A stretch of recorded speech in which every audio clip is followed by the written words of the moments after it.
ओम शांति। 18 अक्टूबर 2023 की साकार मुरली से होमवर्क। आज की मुरली से हम लक्ष्य लेंगे, मात पिता समान पुरुषार्थ कर तख्त नशीन बनना है, अर्थात विजय माला का दाना बनना है। इसके लिए आज हम अटेंशन देंगे, बंधन मुक्त बनना है, माया जीत बनना है और श्रीमत पर चलना है।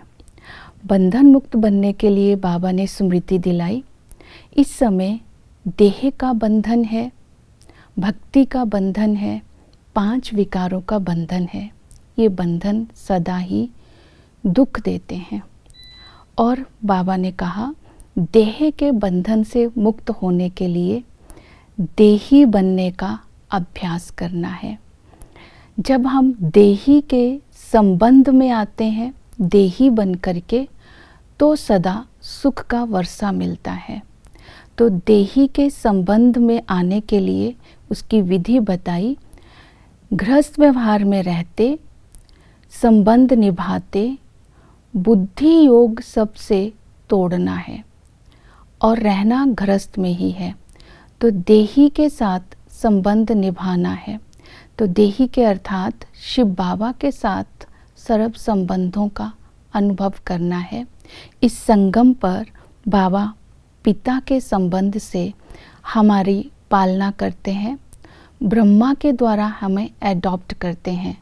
तो शिव पिता है, ब्रह्मा बड़ी माँ है, इसलिए गायन है तुमेव माता च पिता तुमेव। इस समय सारे संबंध ही हम उस मात पिता से अनुभव करते हैं और सदा सुख का वर्षा लेते हैं। टीचर के संबंध से राजयोग सिखाकर राजाओं का राजा बनाते हैं। ऐसे टीचर के नशे में रहना है। सर्वोत्तम मेरा एक टीचर, उसके सिवाय और कोई नहीं, उसमें संशय में नहीं आना है। और सतगुरु के संबंध से इस संगम पर बाबा हमें जीवन मुक्ति देते हैं, पावन बनाते हैं और लिबरेटर बन करके हमें 5 विकारों से लिबरेट करते हैं, दुखों से लिबरेट करते हैं, गाइड बन करके हमें साथ ले जाते हैं। और इसी तरह इस रूहानी संबंध को आज सारा दिन स्मृति में रखना है। संगम पर रूहानी संबंध है, मात पिता भाई बहन, ये सारे रूहानी संबंध है। जो देह के संबंध का सिमरन करेंगे तो दुख होगा, चाचा मामा काका, ये देह के संबंध दुख का कारण बन जाते हैं।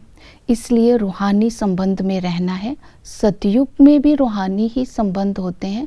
वहाँ सतयुग के संबंध जिस्मानी होते हैं, लेकिन वहाँ एक दो को दुख नहीं देते हैं। इसलिए सतयुग के जो संबंध है उसको संबंध कहते हैं और कलयुग में जो संबंध है उनको बंधन कहते हैं, अर्थात वो दुख का कारण बन जाते हैं। देह भान के कारण आत्मा अभिमानी सतयुग में होते हैं, इसलिए वो संबंध कहलाता है। और बाबा के साथ देही बन करके हम संबंध निभाते हैं, इसलिए सुख मिलता है। तो सतयुग के संबंध हैं और रूहानी संबंध हैं। बाकी सारे बंधन दुख का कारण बनते हैं। और भक्ति भी दुख का कारण क्यों है? क्योंकि जब 5 विकारों के वश में आ जाते हैं तो भक्ति में भगवान को पुकारते हैं, आकर हमें अपने संबंध में ले लो, हमें माया पर जीत पहनाओ। तो हमें माया जीत बनना है। इस संगम पर बाबा उस्ताद बन करके हमें माया पर जीत पहनाते हैं। और माया जीत बनने के लिए हमारे उस्ताद ने एक युक्ति बताई है। वो बताया कि हिम्मत के आधार पर ही हम माया जीत बनते हैं।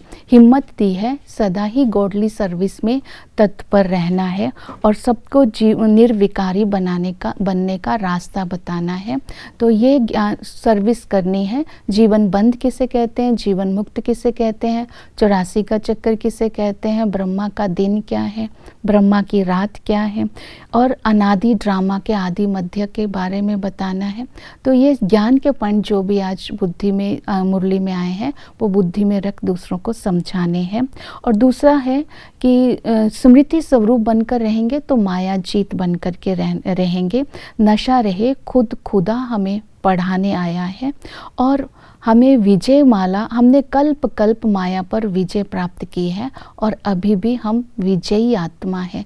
इस नशे में रहेंगे, इस संगम पर वही परमात्मा हमें टीचर बन करके माया जीत बनाने की पढ़ाई पढ़ा रहा है, ड्रामा का आदि मध्यांत का राज बता रहा है। तो स्मृति स्वरूप रहने से माया जीत बनेंगे।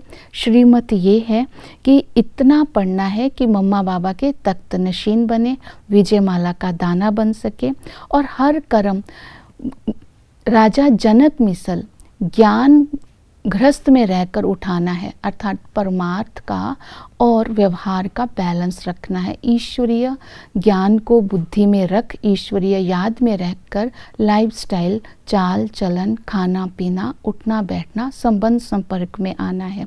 संशय बुद्धि नहीं बनना है और सबके साथ रहते एडजस्ट करना है। सहनशीलता का कवच पहन के रखना है। ये सारी श्रीमत को अगर ध्यान में रखते हैं तो हम माया जीत भी बन जाते हैं, देही के भान में भी रहते हैं और माता पिता को फॉलो कर तख्त नशीन भी बन सकते हैं। ओम शांति।